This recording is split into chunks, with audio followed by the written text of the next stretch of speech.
সম্মানিত মাছ চাষি ভাই বন্ধুরা, আসসালামু আলাইকুম। আল্লাহর অশেষ রহমতে আশা করি সকলেই ভালো আছেন। মাছ চাষি ভাই বন্ধুরা, আজকে আপনাদের সামনে নিয়ে হাজির হলাম কাপ জাতীয় মাছের পোনা নিয়ে।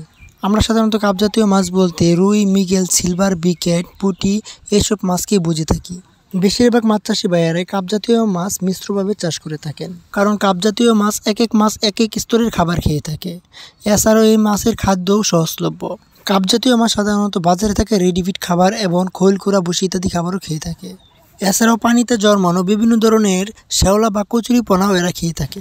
পুকুরে অতিরিক্ত গ্যাস বা পানির কোনো ধরনের সমস্যা থাকলেও এই মাছের কোনো প্রকার রোগে আক্রান্ত হয় না। যেহেতু কাপ জাতীয় মাছ পুকুরের বিভিন্ন স্তরের খাবার খেয়ে থাকে, সেই জন্য নিচের স্তরের মাছ নিচের স্তরের খাবার খেয়ে পুকুরের গ্যাসের সমস্যা সৃষ্টি হওয়া থেকে রক্ষা করে এবং উপরের স্তরের মাছ উপরের স্তরের খাবার খেয়ে পানির পরিবেশ ঠিক রাখে।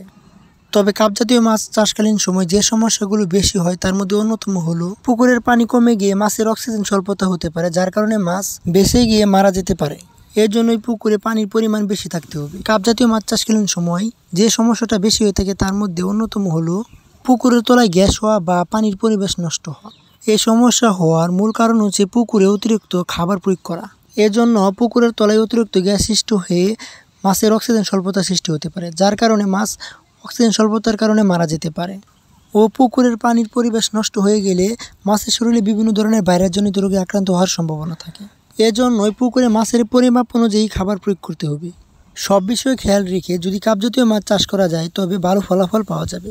তো মাছ চাষি ভাইয়েরা, আমাদের ভিডিওটি যদি ভালো লাগে অবশ্যই লাইক করবেন, কমেন্ট করবেন এবং শেয়ার করে দেবেন।